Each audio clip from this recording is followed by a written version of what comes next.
ज्ञान जीवो गुरु जी चरण में आयो।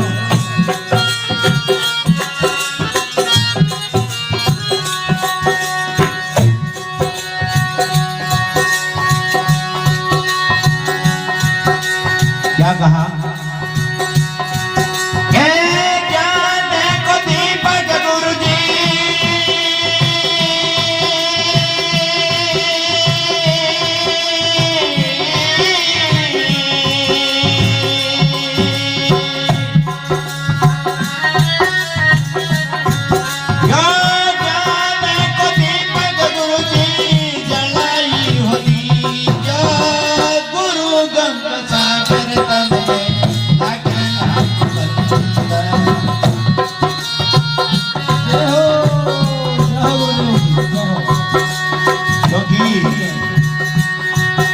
तो अज्ञानी जीव हैं,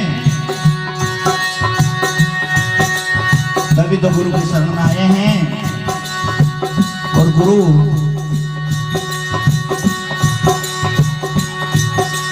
ज्ञान का दीप प्रज्वलित करेंगे और हमारे अंदर की कटुता कलिष्ठता को दूर करेंगे। इसलिए